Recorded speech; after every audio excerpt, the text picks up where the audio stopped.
Listen up or run for cover. Dropping knowledge from the people who have it to the people who need it. The real Bradley Bombs is dropping.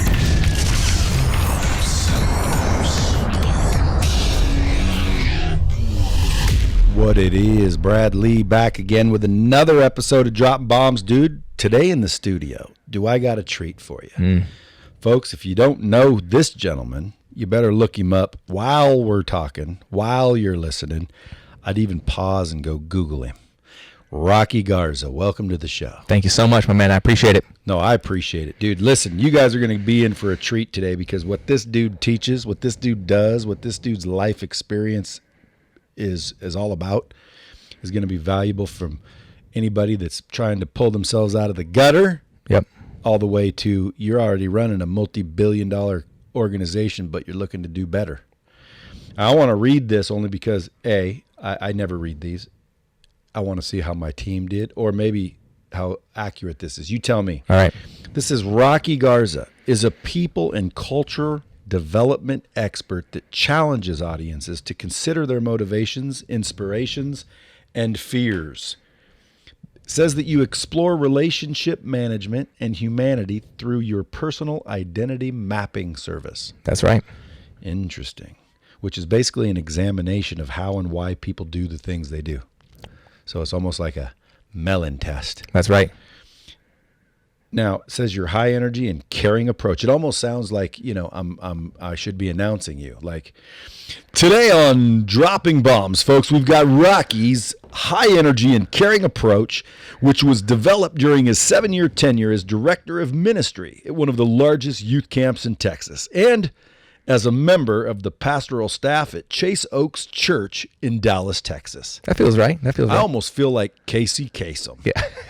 107 point. Rocky is the founder and principal of RockyGarza.com, a leadership development practice that works with key executives, business owners, and departments, as well as teams, on creating the clearest picture they've ever had of themselves. Dude, that's good shit right there because that's the truth. If people really did know who they were, their lives change. Yes 100%. or no? Yes. Now, that's what you do for a living. That's what I do for a living. So when did you begin doing that, and how did you get into that? Because, dude, every time I see people sitting in my chair or your chair, I say, I wonder where these dudes came from. Yeah. Where are these people coming from? Yeah. Because by the time they get in that chair, usually they're a good example of something. Yeah. So I'm going to go way back just because I think it has value to your question of like, how did I end up in this place or how do I do this? Yeah. To give the Cliff Notes version, I was born in Kansas, but I only lived in Kansas for like a week, so I don't really claim Kansas.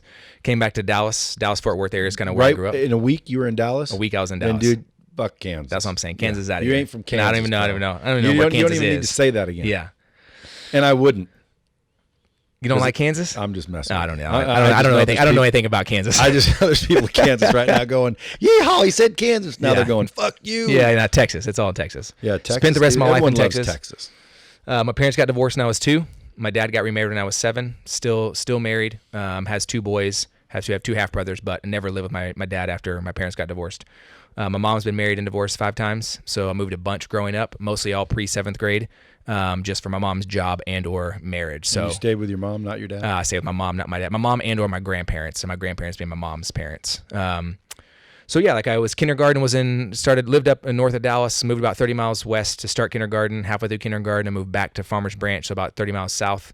Went to San Antonio for 1st and 2nd grade, moved to 35 miles west for half of 3rd grade, back to Dallas for the rest of 3rd grade, Carrollton for 4th, Farmers Branch for 5th, Frisco for 6th, back to my grandparents' house in 7th grade, and then I moved in with my grandparents at that point. So no friends, no roots, or a lot of them, but you had to adapt quick. No friends, no roots. The ability, obviously I didn't have this language when I was in 7th grade, but like became very good at disclosure and very bad at vulnerability. So I learned how to, if I could outthink you, out-talk you, outwit you, out-smooze you, I could build a connection really fast, get you to trust me, tell you more than you would tell me in the first 6 months, in the first 6 minutes. Now I'm safe because you think you know me. I'm super authentic. That guy's so nice, and you don't know shit about me because I've told you the same thing I told everybody else I ever met. And now I can kind of stiff arm you, keep you away from everybody that I've ever, that matters, or because now I can say I can protect myself. I was really good at going, oh, I did this. But it's like, it's cool. Like, I'm good though. Like, I'm an adult. I figured it out. And inside, spent majority of my childhood / early adult years longing for someone to care about me or recognize me. The word I would use is intimacy. And I know that's like a kind of a weird word. And people are like, that's some weird. Why would you use that word? Because I think intimacy is depth. Intimacy is going like, do you see me for me or the things I can perform? And I don't think anything's wrong with performing. That's what business exists for, that reason. I spent my whole life hiding behind something because I was afraid if you saw me, you would do the same thing that my mom did and the same thing that my dad did. And so how about I just outperform, keep an arm's distance? I'll keep myself safe. Nobody can get me, and nobody can get me, which means even people that tried never stood a chance. Yeah, but that's good in a way. Yeah, right. So I high school, junior high, high school, kind of same song, different verse. Like I always say, I was like a silver platter kid. So on the outside, like captain of every sports team, president of every organization, got to like live as like a white dude, but also my legal name is Gilberto Garza Jr. So like was also like a Mexican, but was white. Like this really weird dynamic growing up. Went to junior college for a couple years. Transferred at junior college. I transferred to A&M on a scholarship. I'm not an academic. I barely graduated college, but somehow I talked my way into a scholarship because I found out what that kid normally did to get the president to pick him, and so I did those things. After my first semester at A&M, after my junior year, I got a phone call one day that said, Mr. Garza, your tuition's due today. I said, well, I think you have the wrong number because I'm on a scholarship. And she said, you didn't make grades. You don't have a scholarship. So your tuition's due today. You get dropped from all your classes. And so reality, moment number 847 in my life. In this story, like moment number 1. You blew a scholarship. For the first time in my life, I looked at my life and I said, if this is what life looks like when you live in the middle of your own world, and this is not the way that I want to live my life. Amen. And I haven't talked to my dad in 2 years. I haven't talked to my mom, moved 1,000 miles away a month before I graduated from high school. Hadn't talked to my mom, didn't really have any real friends, didn't have a job because I was on scholarships. My grandparents were giving me money. I was an asshole. Like I was coded that with like, I'm a nice guy. I was manipulative and just got what I wanted when I wanted. No matter how great Friday night felt, or, the pain on Saturday was always worth it because Friday night always felt like it was the right thing to do. And said, if this is it, I don't want to live my life like this. I don't have any answers. All I know is this is not going to cut it. Had a good group of friends who were like, hey, you're an asshole and you're an idiot. Stop doing all the things you're doing. I was like, hey, you guys are probably right. Ended up going to Sky Ranch. That's a camp you reference. That next summer as a counselor. So I was in charge of 16, 7, and 8-year-old little boys every week for 16 weeks straight. I should not have been in charge of children's lives or at a camp, especially not a faith-based camp, but I guess that's kind of the way life works sometimes. Dude, this is crazy. I'm gonna tell you. If I don't interrupt, dude, I'm gonna freaking forget. But yep. I don't want to interrupt, so I'm gonna probably forget a bunch. But dude, I worked at a camp. Keep going. So I shouldn't have been at that camp. Yeah, same. But I always say, hey, nobody died physically, so like I'm gonna chalk it up to that summer as a win. Everybody's still alive. Yeah, I literally introduced. I think they were maybe, I don't even know what grade they were in, but I was young myself. Yeah, like 17, 18. As a camp counselor for kids, I was encouraging panty raids because I was watching Little Darlings, the movie. You remember that movie? Yep. How old are you? I'm 36. Yeah, you may not remember it, but dude, there was movies back there where when you stayed at cabins in the woods, you did panty raids. Yep. Like, so I'm like a dipshit having little kids raid. Do those same things. Yeah, just do panty raids, which again are stupid, but not a good thing. Me running a camp counselor, I was like, is mentally their age. Yeah, I should not have had the job either, but I did. And I remember that summer for the first time in my life. I remember very distinctly where I was standing. I would get up every morning and walk to the cafeteria, get the worst cup of black coffee I've ever had in my life, walk back to camp. We had these like 3-ring binders that were like the camp guides, and I would get out every morning. I would sit outside at 6:30 a.m. and I remember it had 79 pages in it. I would read it cover to cover, page to page every day for 13 weeks straight because I was so afraid I was going to screw something up because my whole life had been built on my ability to perform. Like if I could perform and people said, hey man, you're killing it, slaying it, do great. Even in the midst of like losing the scholarship, I still got out fine, got a job, no interview, no resume, guaranteed work. I'm at a camp counselor now, I'm doing things good. I'm going to get a director job, like still coaxed with all this BS. And I remember being so fearful of like, if someone finds out that I don't know what I'm doing, there's 16 lives on the line, someone's going to die, which is ludicrous. But in the moment, that's how it felt, right? I remember that summer for the first time, my camp director came to me and said, I just want you to know I'm really glad you're here.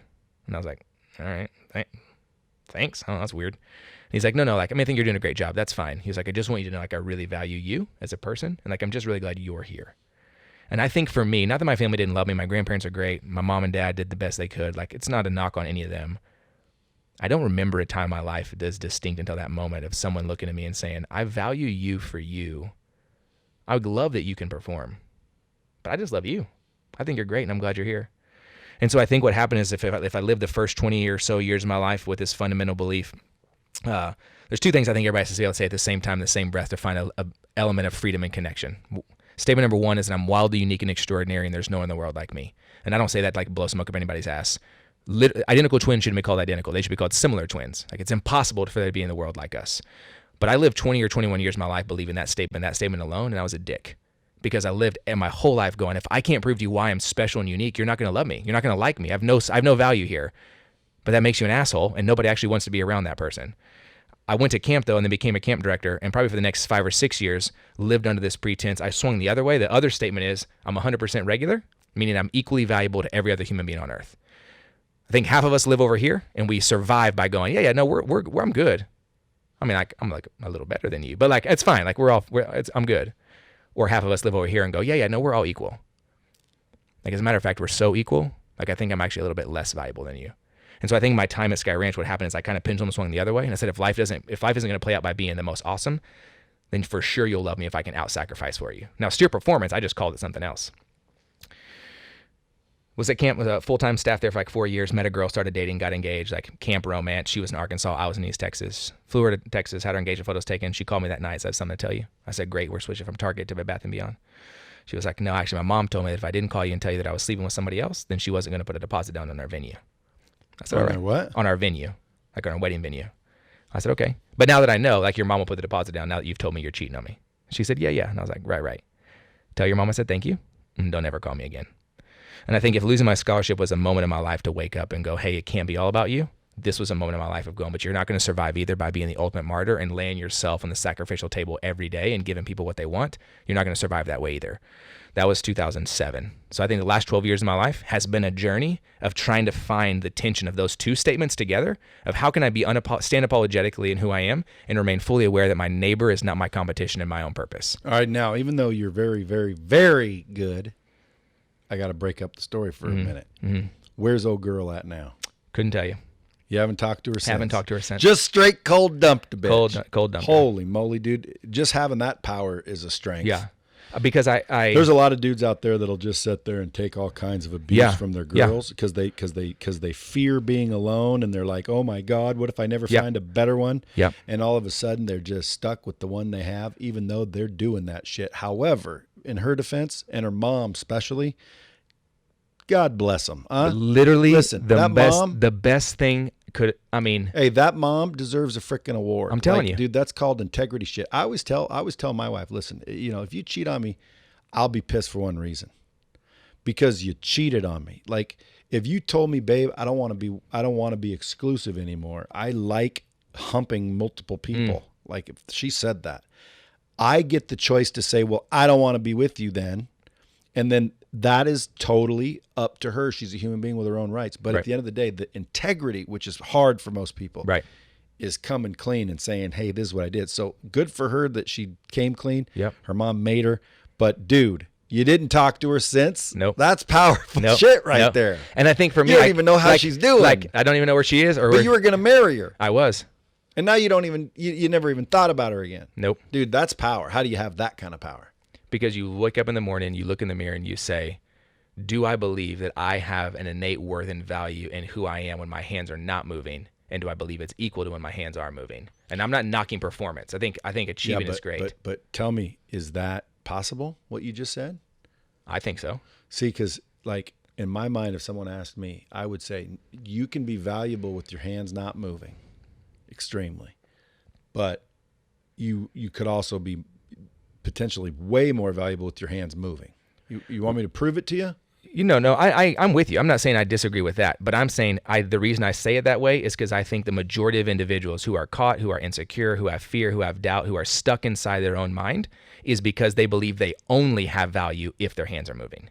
I'm not saying I'm not more valuable when I'm out there doing some shit. Yeah, because you are. Getting it done. Like if you're a doctor saving a life, your hands are moving. You're more valuable than if you're just sitting there watching someone die, even though you had the ability, you didn't do anything.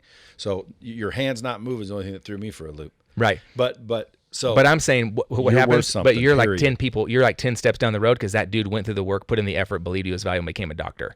Now, if he sat on his hands after he's a doctor, sure. You're pissing things away that you've been given the opportunity to do something. What I'm saying is most people don't go to medical school because they look in the mirror every day and they go, I just don't think that I'm worth it because I don't believe I'm valuable. And so they don't take the step to do what's required to get to where he got to be able to say, I'm going to save your life. And then they should get help, but they never do. Because one time I had a problem with my self-esteem and I was thinking I'll go get counseling. And then I thought, nah, I'm not worth it. Yep. So I never went. Yep. 100%. Yes. My answer to that is yes. And I think for most of I us, used to be indecisive. Now I'm not so sure. like, I think that's where I don't want to say a lot of us, all of us, that's where we all get hung up at some point or another, is that we go, they should probably do it, not me. They get it, not me. Yeah, I'd say the majority do that, correct? Yep, right. And again, and I think that comes from, we talked about this earlier in the green, like I think that comes from, there's two narratives that play in our life at all times.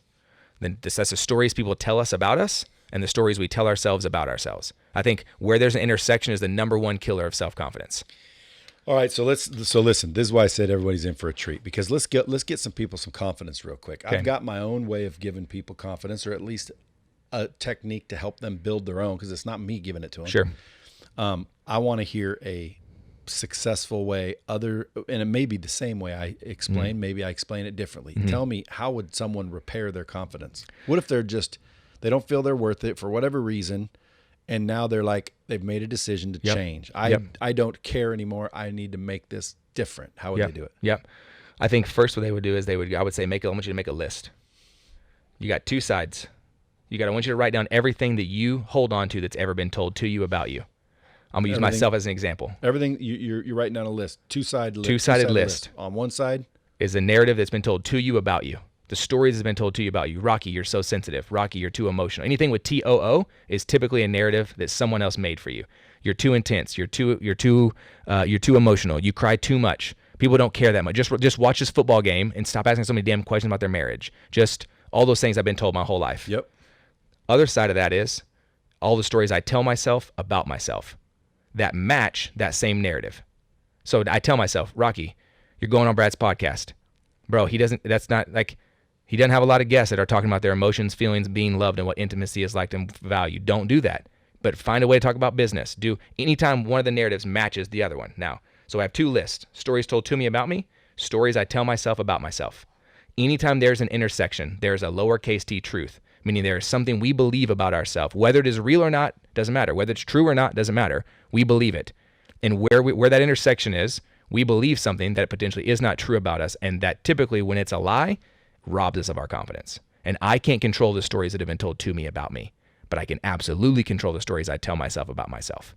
And so my ability to look at that list and go, you know what? I was told my whole life that I'm too emotional and too sensitive, but I'm tired of telling myself that's true. I'm going to start communicating. The narrative I'm going to change is, no, that's who I am. And my ability to dig deep is because I went through some shit in my life. And I spend a large portion of my life wondering, like, why did my dad not show up? Why is my mom not around? Same thing looking at my son now, Ezra, who's 4, and going, are we in conflict because he didn't do what I asked or because he didn't do what I asked my way? And why does it have to be my way? Why he did put his shoes in his room. And so I'm not too intense. I'm not too emotional. It's not too anything. Hey, do you ever get a bunch of people crying on your shit? 100%. Guaranteed every time. You or people? Yes. All. Both? Yes. It won't happen here Yeah. today. That's fine. You know why? Because I'm a weirdo. Isn't that weird? No, it's not weird. You know what's weird about me? Like if someone dies, like I don't cry about it. I'm like, weird. Now, if my kid died, I'd cry. Yeah. And I have cried. Don't get me wrong. Sure. Because I'm not that weird. But like if I'm in a movie and I feel like I'm going to start tearing up over a movie, because it'll happen. Yeah. I start laughing. Yeah. I can't tear up for some reason. Something told me Yes.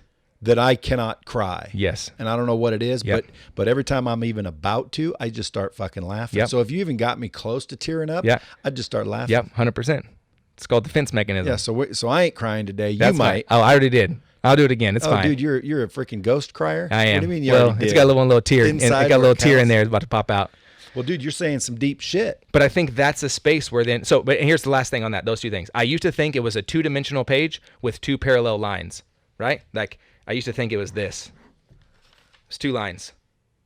Like in the last 12 months of my life, I realized it looks more like DNA. I used to think, oh, here's two things. Or there's an intersection. Oh, change it. Here's a new narrative. I'm free. Well, you're free until the next time the thing comes up again. And I think instead of it looking like this, it looks like this. And so I think the ability to recognize that now I have the onus and responsibility to go, okay, I'm free. I feel free now. I realize this is what's true. I'm going to do that out. That shit's going to come back. Like, it's going to find you again. And when it does, be prepared. And be prepared to go, no, that's a lie. And this is the truth because I believe this is who I am. And I'm going to keep moving in that direction. So what are some traits like people are feeling when they're in this condition? You feel fearful. You feel insecure. You believe that people are more valuable than you are. You know that you have defense mechanisms, but you're not sure why you giggle at everything, even though it's not funny. You're unsure of someone says something and you feel. I tell people, you get a feeling in one of three places. You get a feeling here like you ate a Sour Patch Kid. You get a feeling here like you haven't had water in 6 weeks, or you get a feeling here like you want to throw up. Feelings and emotions are different. Feelings are how you feel. I feel this. Emotions are like the brain and heart representation of what it is we're feeling, right? And so you get a feeling in one of three places. Most people get that feeling and they shove it down as far as they can because they say, nope, not today. I don't have the capacity. When you feel something and you don't allow yourself to express, have, or the emotion based on that feeling is a number one sign to go, hey, there's some work to be done there. So what would you say the perfect person is that's walking around just, bawling and hugging and laughing and crying and all day long they're just, going through mad emotions? Are you saying, do I think that's the perfect person? Yeah, like, is that how you become the freest? No. I think you're the freest when you're just honest. I think it's just Hey, I'm gonna bomb that too. You know why? I agree with that one. That's why when people always ask me, dude, how do you go up to these people and you're not even, worried about. That's why, dude, because I just keep it real. I keep it honest. If you don't like me, then you're not gonna like me. It's not because I'm not likable. 100%. I tell people all the time, I'm not too intense, but if you come to my house and eat my food and drink my wine and are at my table that I prepared, we're not going to turn on TV and we're not going to watch a show and we're not going to talk about movies or sports. I'm probably going to ask you about your marriage. Yeah. Because that's what I want to do. And if you don't like that, that's okay. I'm not mad if you don't like that. You just probably won't come to eat in my house anymore. Yeah. And that's where you are and you do like that. You'll probably come back next week and we're going to eat dinner and drink some more wine together again. Yeah. And it's a value neutral. It just is. You attract those that like it and you'll repel those that don't. And I think you have to have the ability to look in the mirror and go, do I even understand who I am and what I'm presenting first? Before we decide. So how do dude, fix me real quick while we're on here. Fix me, bro. How much we got? How long is this? We got like 30, I mean, we got as much time as we want because we're both bosses. However, 34 minutes left in the podcast. Yeah, here's a way I always start, a question I always want to ask people. Okay. What is one thing about you that you feel like gets missed that you wish people saw? I wish people would see about me. Yeah. Like, what's one thing about you that you know is true, but you feel like gets missed or overlooked that you wish people recognized? See, it's hard for me because I don't really wish anyone recognizes anything. I think I've become numb to a point where I call it enlightened. Like, your opinion of me is none of my business. So if I try to think about it, or I hope he thinks this, I think I fall in the trap where everybody else is, and I don't like that trap because now you're worried about shit, and I don't want to be worried about shit. So it's a tough question, but if I were a normal person, I would say that I would want people to know. I think most people miss that I'm actually a nice dude. Like I'm kind. In other words, I want to see people win and help people. Yeah.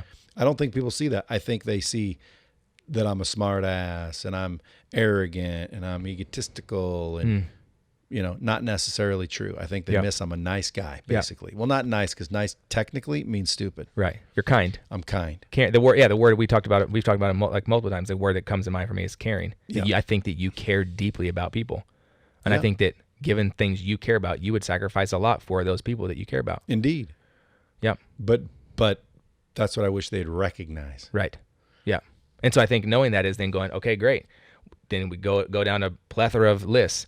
Then what about your communication style? What about the words you use? What about the brand? What about the message? What about how you spend time with your wife? What about how you interact with your children? What about what you post? There's a million questions we can ask to go, how do we begin to communicate everything you're doing now laced with the common thread of care intentionality, purpose. I mean, there's a lot of words we can use that are synonymous with care. Yeah, but what if that then ruins or changes the brand? Because it would. It's going to change it to some degree. But if someone did this to their own brand, yep, and their brand wasn't kind and care, they're going to change their brand They or are. ruin the brand that they've built. Like if I were coming across, cool and tough and mean, and then it turns out, no, really, guys, I just want hugs all day. Yep. Then I would ask a question. How long can you sustain to build a brand that's something you created and it's not something that you are? Well, some people can sustain it a while. My question would be, should you? My answer is Not no. if you want a deep fulfillment. 100%. If you want some, flashy, materialistic level of success, Yep. then I would say there's people that have faked it for a long time. 100%. And they can. Now, Yep. should they? In my opinion, no. Yep. Only because the difference between thinking you're happy and actually being happy are way two different things. Yep. Because I think complete fulfillment and enlightenment, you just have an advantage over the rest of humankind. I agree. And I think most people, There's a big old bomb dizzle. I think most people miss that because we're very concerned with what we're trying to create and less concerned with who we actually are. Sure. It's like you've gotten to a point where you don't care what people think. Right. Evidenced by that hat. That's right. You like that hat. I love it. See? I love the fact that I get to wear pants that are a little tight and rolled up a little bit too much. But it is a good looking hat. Thanks, I appreciate that. When you tried that on, did you Yep. say, hey, this is my shit right here? Kind of. Yeah. It started because I was losing my hair, and I got to a place where I was like, hey, bro, that hair, you're not pulling it off anymore. People know, like, hey, you're losing hair. Just let it go. So I was like, okay, well, so I just let it go. Just had to cut it off. That's what you should have done. I did. You did the right I thing, did, but friend. then I looked in the mirror and I was like, damn, look at those eyebrows, though. That's a lot of eyebrows. Look at my hair. See, most people say, but it's still thick, though. I know, but like if you look, people say it's going back. Go look. I'll show you a picture of me 20 years old with Arnold Schwarzenegger. Same. You'll look up here, right there. Yep. And so I said, man, I gotta find a way to, I used to have a beard. My wife doesn't like it. So I was like, well, I love my wife and she doesn't like a beard. So, okay, scrap the beard. Did you like the beard, though? 50-50. See, again, in some cases, when you're 50-50, I'd say, let the wife win. But in certain cases, I would say absolutely not. And you got to pick those battles. 'Cause 100%. at some point in time, dude, it's going to come out. Like, Yep. It's going to come out like in relationships. Yep, you're going to hold on to it long enough and pretend it was okay until it's not okay. So why do people, like, let's say, okay, so let's go back to this before we run out of time. Yeah. Make a list. You ask me a question. Yeah. What do I wish? Then what? Yeah. So then I think I go, okay, the element of care, the element of kindness, the element of like that I'm not egotistical, I'm not just totally into myself, I'm not just an asshole, is going, okay, well, if that's an element of beginning to understand who we are and how to communicate that more clearly, is going, okay, that thing goes back to then what do I do with that? Where is that evidence currently in what you have and what you represent? Where is it missing? And then where can you lace that in there to continue to evolve and take everything you have now and begin to put those elements inside of there so that I just want a more complete picture. I don't think most people need, well, that's not true. Some people need a different picture. Some people need to create something brand new because they've been faking it their whole life. You, as an example, it just needs to be laced enough so I can get a more complete picture. I mean, even when we talked a month ago, that was like the one you asked me. You were like, tell me something about me. And we had talked for 30 minutes. And that's what I said to you, is I said, I just feel like that element is missing. Now that I talked to you on the phone or on Zoom, I was like, oh, this dude fucking cares about people deeply, like deep, loves people. It's what he does is, sure, business, success, money, great. But it's providing a platform for people to be seen, known, take their expertise because he cares about them. I think that laced in just provides a clearer, more holistic picture of who you are. That's what I want people to be able to have. I want you to be able to go, okay, are you willing to sit idle long enough to do the work and ask the questions, get asked the questions to have the answer to go, do I have clarity about who I am so that I have the confidence to believe it? So that when I walk outside today, I have the courage to live it out and know it's good. Who I am is good. Everybody I've ever interacted in my life want three things. They want to know they're unique. They want to be affirmed for that uniqueness. And they want to be able to use that uniqueness for good. Most of us get caught up in the first one. We don't actually believe that we're unique because we've never done the work to see who we are. We spend our whole time scrolling with our thumb and waiting for our little red heart to pop up for somebody to tell us that we're valuable. But if you know what makes you unique, you have a community of people around you that affirm that and go, man, that thing about you, man, I love that. Do that. That is you. Own that. And then you know, ice on the cake, you can use that for good. for the benefit, the growth, and development of other people somehow, some way, of a multitude of professions. I think that's what most people want. I don't think most of us are willing to do the work, though, that's required to get clarity on those three spaces. Well, why do you need the affirm part? Because I think we're communal individuals, and I think we were designed to live life with one another. And the affirmation of each other, I think, breeds an element of confidence in us, because I think we were made to do life with each other. Yeah, but like the affirm, when I'm listening to this, I'm thinking, see, I need to figure it out, but I don't need the affirm. I don't need anyone to tell me whether that's right or wrong. I don't think affirmation is right or wrong. I think affirmation is saying what I see is good. I know, but like, for example, if I thought, how do others see me? I have to get your affirmation on that. But if I were to think, what do I want? And I say, you know what? I want to be a free-spirited musician that just travels from bar to bar playing my guitar because I just love guitar. And that's what I've decided. Yeah. So let me now, with your steps, go get affirmation to see if everyone else believes that. Like, do you believe that? Do you see that? No, I think what's going to happen is, I don't need that I think what's going to affirmation. happen is that person who's a free spirit to be a musician is going to go find other musicians who want the same thing, because they're going to affirm each other that even though their decision doesn't make sense and excel and their dad doesn't like it, somebody else out there does. And so they're going to do it. We seek affirmation as human beings? 100%. Oh, for sure. Yeah. I thought you meant now you need to. No, I'm saying by nature we seek it. Yeah, we sure seek do. to be unique. We seek to be affirmed in those things, and we seek to use those things for good and the growth of other people. Sure. So if I were to say I think this caring thing, Yep. what am I supposed to do with it next? Like, now that I know, that's interesting. I never really thought about what's the number one thing I think people miss that I wish they didn't. So I think what? Now I realize, oh shit, it's that. Yep. Now what? What do I do with that? I think you get the people in your life who you already trust and know and surround you, who are help building the things that you are building, and ask them, how do you believe that we collectively can get this into what it is that we're making, so that I can have a more complete picture of what I'm doing? I mean, you got great people around you. I know, but dude, people that watch my content, watch who I am and what I am, I think they already know that I'm nice or kind. Then I guess you don't have anything to do then, if they already know that. Yeah. But I mean, I know people, and a lot of people aren't that bright. That is true. Yeah, so some people are just going to be dumb. They're going to be like, oh, this guy thinks he's cool.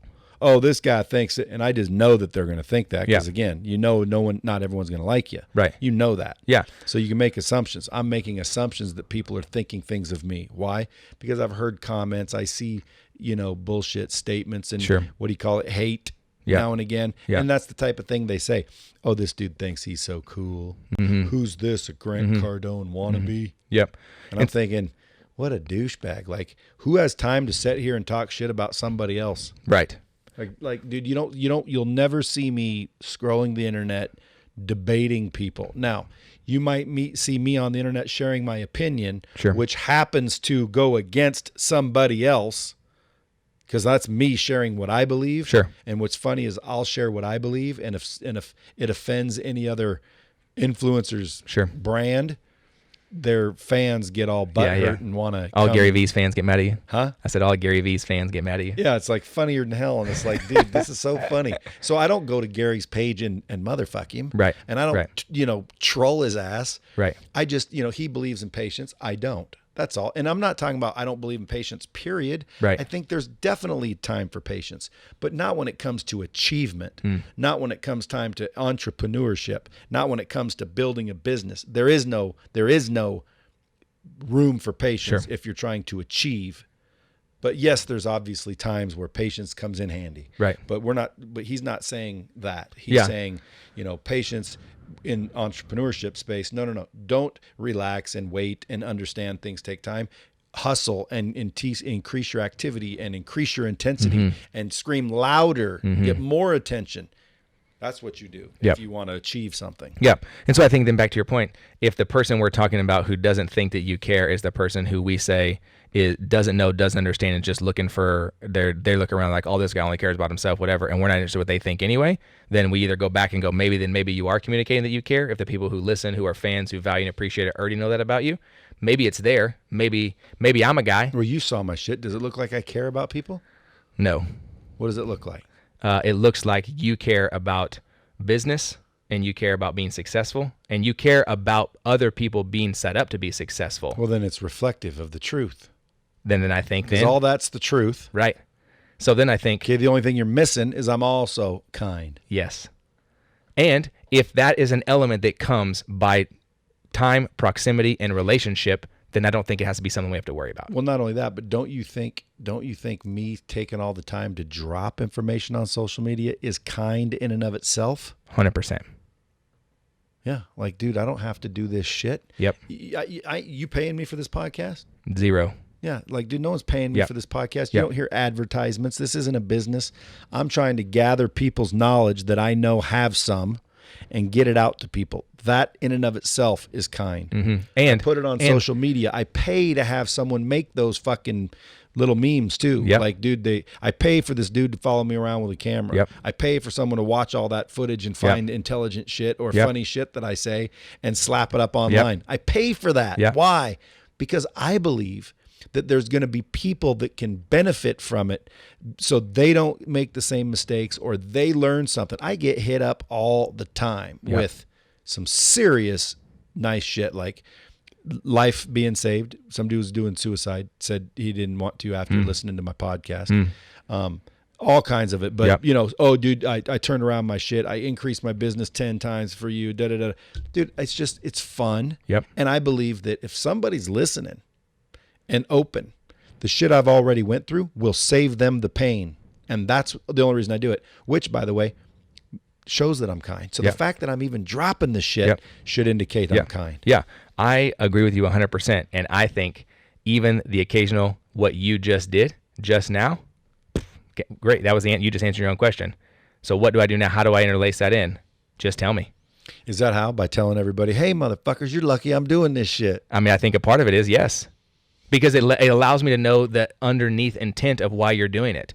There's a distinct difference saying I'm doing it because I actually think it has the ability to help people, to change them, and it's worth my time, energy, and resources to do that for somebody else. Yeah, it's valuable to your business. Yeah. It's also valuable to them. Sometimes people just don't have the ability to see that, though, and your ability to communicate that to me now all of a sudden opens a brand new door that allows me to walk into with you that I didn't know existed before. Yeah.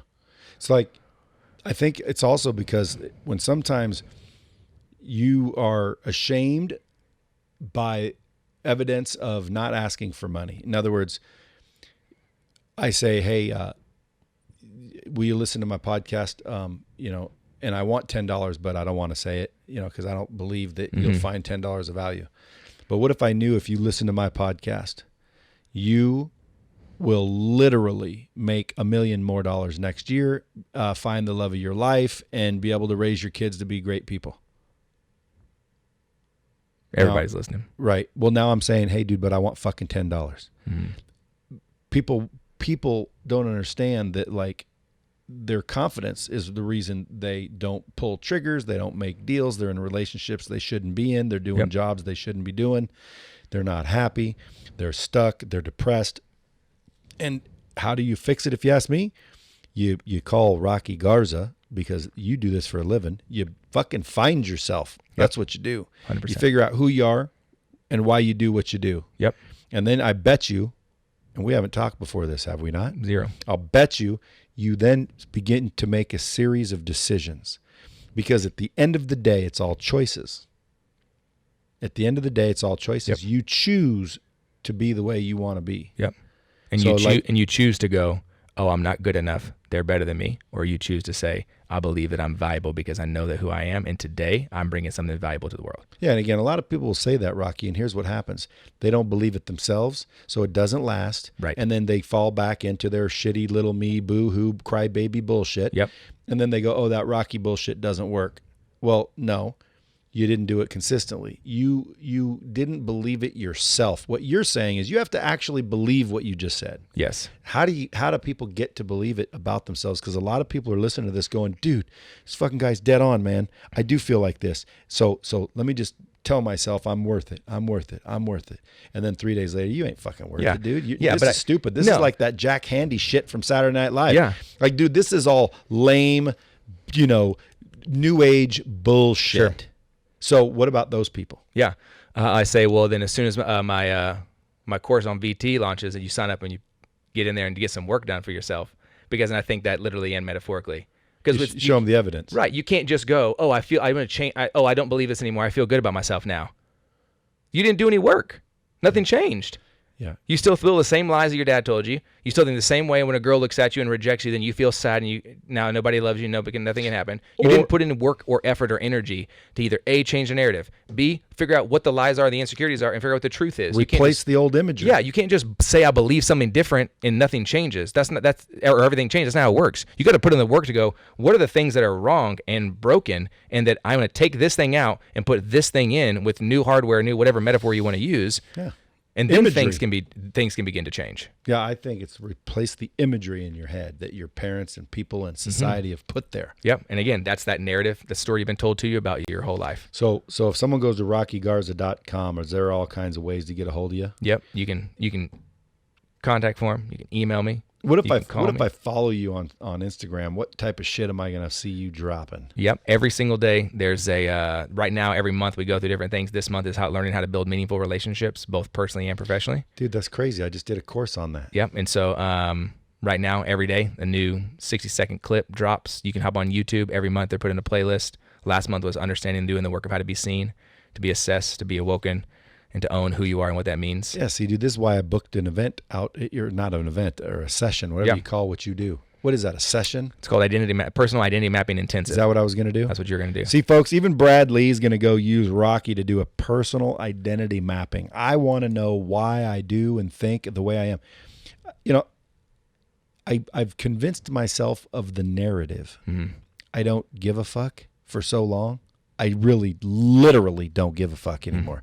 So it's almost like every time I think, that's interesting. But, I'm busy over here because I really don't care.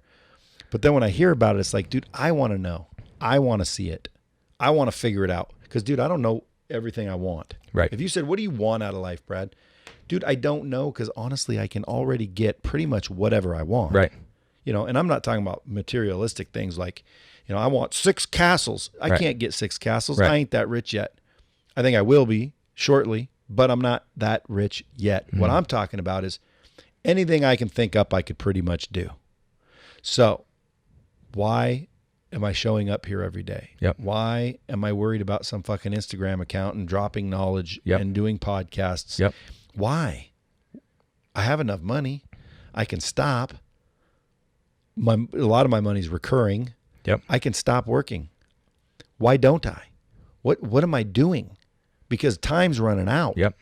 And I'm wasting it working and doing these things. I'm wasting time, technically. I don't believe that. I believe, hey, it's fun. I like it, so I'm doing it. Yep. But at the same time, so maybe it's society that's telling me that I'm wasting time if I could stop. Like, I don't know why I'm not planning out where do I want to be in 3 years? Where do I want to live? Who do I want to be hanging with? What do I want to be driving? What do I want to be doing for most of the day? Am I golfing? Am I not golfing? Because if you're going to golf, commit, motherfucker. Right. Go every day and get good. Get good. Or don't. Don't show up every fucking once a year at some tournament and fucking suck. Piss everybody off. Like, get good or fuck off. So it's like these things. Like, who am I? What do I want? Do I even want everything I've got right now? Yep. It's a great question. Dude, I don't know. And it's just like, well, you should know. You should know. You're old enough to know. Dude, a lot of people don't know because they don't go fucking take the time to figure it out. Yep. And that's what this personal identity mapping is. 100%. Is it personal? Yep. Personal identity mapping.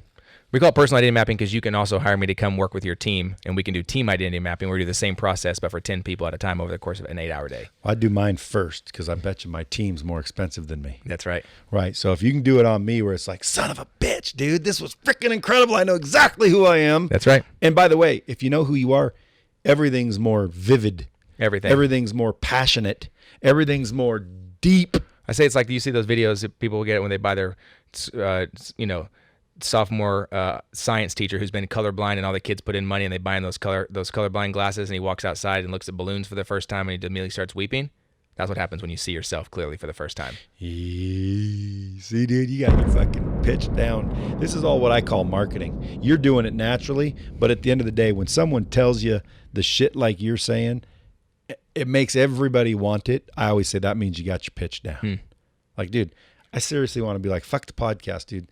Let's go lay on the couch, ask me the questions, tell me what the fuck I am. Yep. Because it's almost like I just want to see if it's even close to what I think it is. Yep. And I'll tell you, for most people, deep down, it's pretty close to what you think it is, because I think most of us know who we are. We don't have a person in our life that we're either A, spending time with, B, committing the energy to put into it, and C, asking ourselves the right question. Well, there's no reason to ask yourself questions you don't know the answer to. Find somebody who knows the answer or can help you get to the answer so they can help ask you the right questions. In this case, that's you. That's me. So how did you get to know how to do it? Because I've spent my entire life, I think, looking for me to identify who I am, what that means, and where my fit is. And you've codified the process? And I've codified the process. There's an offer for you, folks. If you guys got the rucksack or the ovaries, that's right. Get old RockyGarza.com up on your iPhone or your laptop and see if you can reach out and maybe get something worked out. That's right. Because, dude, you do a lot of this live coaching, so you're booked up most of the time. Yep, I am. I got speaking events, workshops, team events. Dude, you're speaking all over the place. Folks, if you guys want to hear him speak, dude, he's just shooting the shit here, mesmerizing you. What if he was actually trying? What if he was actually, like, literally paid to go out and deliver a message on your stage? I bet you it'd be 10 times more powerful because there wouldn't be some fucking rude ass interrupting you. That's right. I'm here because I just came into town, worked with a team that's in town for executive leadership conference, spent 7 hours with their team today, and I walked away, and their CEO and COO looked at their team and looked at me and said, we've been in business for 8 years. We've grown exponentially every year. Never until today did I feel like I actually knew the people who were on my team. They've been leading a company and growing like gangbusters, but they're not going to grow anymore as long as they keep looking at each other and assuming, hey, I'm paying you to do a task, but I don't care about who you are. People are going to walk away and go someplace else. True. The problem with millennials is not that they're not committed. It's that you told them one thing and they got there and you were full of shit, and that's not actually what's happening. And they said, I'm going to go someplace else and get it then. They want to be loved. They want to be loved. They want to know they're unique. They want to be affirmed for that uniqueness, and they want to use that uniqueness for good. And when you told them they could do that, and then they got there and you gave them a job where they couldn't do that, they said, you're full of shit. I don't want to work here. I'll just go find a job someplace else. Yeah. Millennials. Hey, dude, I love millennials. What's the group right underneath that? Generation Z? Yeah, I love them too. Me too. Okay, I love them all. I love the old fellers too. What are they? Baby boomers? Boomer. They're my favorite. I Yeah, got a workshop. I got a 3-hour workshop just for your boomer. You got boomers in your office you want to spend some time with? Let's go. Dude, I love listening to old people. You want to have a good strong Saturday? Go down to an old folks home. Walk inside, volunteer to do some shit, and just walk up to a really old person. Yep. And say, hey, if you could do it all over, what 3 things would you do different? Say that like to 5 of them, and you'll walk away with your mind blown. You'll walk away with your mind blown. You'll probably reconsider some things, and you'll start to realize that what you think matters doesn't really matter as much as you think. And if that's coming from some old ass son of a bitch about to die on a bed in an old folks home, dude, trust me, you might want to consider that they know something you don't. I never met an old person in my life who was dying or knew they were about to die, and I said, "Hey, tell me something about life. What do I need to know? What am I missing?" I never met one of them that said, "You know what? Man, I just wish I would have spent a little more time in the office." And I'm not saying work is bad or don't be in the office. I'm saying they're looking, going, the people that are in your life are the most important people. I spoke at this event. I sat down. It was a CTO. That's Chief Technology Officer, right? Yeah. CTO of this company. Had a dinner, spoke at a conference, had dinner with their team. There's 100 people there. He said, hey, can I sit there? He's 62, white guy. I said, yeah, I'd love for you to sit here. Come on over. So I asked him that question. I said, hey, tell me something about I'm 36. When you were 36, like, what do I need to know? And he said, the people in your life right now that you love, well, as soon as you leave here, go tell them that you love them. But tell them why you appreciate them. And he goes, I'm going to tell you what happened to me. I said, please tell me. He said, I got to be 55 years old and I became invisible. I said, what do you mean? He said, I became 55 years old and I realized in my life that because I didn't build deep enough relationships with folks, I looked around and I became invisible because I wasn't young enough to do something new. I wasn't old enough to be cared about for being old, and I got lost in the mix in the last 7 years. I've been the chief technology officer of an 8,500 person company, and I feel the most invisible I've ever felt in my life. And I said, so what does that mean for? I was like, shit, I don't want to be invisible. What does that mean for me? And he was like, don't sit around and just assume that people know where you are, who you are, what you need, what it's like, what you want. Be vocal about it. Be an advocate. Be an advocate for yourself and be an advocate for other people. Otherwise, you're going to get lost in the mix, because there comes a point in time in life where not just knowing who you are, but have done the work to build relationships with people, having relational capital. I think you did a post, I don't know, a couple days ago, something about relational capital. He's like, if you don't have that, you're going to be forgotten. Hey, man, and I'll tell you, I wish, my buddy Keith Yackey, I don't know if you know who that is, but anyway, he came up here and wanted to drop a course on relationships because he thinks I'm well-connected, got a lot of high influential friends and whatnot. And, he does too. And he's like, we should just chop it up and talk about how to build and how do you attract, how do you nurture, how do you come across not weird. So we did maybe 4, 5, 6, 7 hours of just a lot of content. And he's like, dude, this is like a extremely valuable subject matter. Do you find a lot of people don't know how to build relationships? Yes, I think that I'm in a unique position of people. Anybody my age or older has a gift that the rest of us under the age of 36 were not given. And that's that I have lived exactly half of my life. At 36, I've lived half of my life with zero technology and half of my life inundated with it. So I'm very versed on technology. But I didn't get a cell phone until I was 18 when I got one myself. AT&T, Nokia, clear phone, lit up green. That was the only feature it had. It became green. So I spent 18 years of my life doing this, looking at people in the face, in the eye, reading. How are they? What are they thinking? Where are they at? Do they like it? Are they engaged? Are they not? Understanding how to have a conversation. And then I've also learned how to do that via technology. Over the age of 36, your whole damn life has been the understanding of how to build relationships with people, to understand them, see them, and know them. And I'm not making a knock on folks that are younger than 36 other than you didn't have to do that. You didn't learn that. I could tell you what I wanted to tell you. I could tell my mom what I wanted to tell my mom, and I never had to even go in the same room as my mom. I just stayed upstairs. I got to send her a text message. I didn't do that. I was freaking going to Dillard's and Mervin's and mowing the front yard with my grandma my whole life, having conversations in the car, teaching me how to drive, learn how to drive a stick shift in a Volkswagen when I was 12 in the country, because that's what we did. That's not a knock for any of our kids and what they're going to do or experience. I think there's a huge gap in our ability to understand, to know, see, and build a relationship with people, because we don't necessarily live in a world any longer that necessitates or requires us to sit face to face with other human beings, to engage, to see, to learn, to perceive, to know, to be empathetic, to feel, to understand what is that, who is that person, who are they, what do they mean, what do they think, and then how do I create a space human to human where I actually want to engage with them. We don't necessarily have to do that anymore. We're not forced to anyway. No. And I think if you can, like, again, I'm not super business savvy. That's why I'm here hanging out with you. I think the two highest skills. You're here because you're not business savvy? I'm here because you're business savvy and I want to be around you. That's why I'm here. Oh, I thought you said you could. Soft skills. That's why there's so much energy put into it. So much collateral put into emotional intelligence and EQ and all those things. Because we forgot how to ask people to do that anymore. So now we're reteaching 28-year-olds in a corporate setting, and we're taking them through emotional intelligence classes. And boomers are like, this is a waste of our time and resources. They don't know how to have a conversation. They've never had a conversation. And my response is, whether it's a waste of time or not, no, they haven't. So you should make a course on that. Dude, we got to get your VT rolling.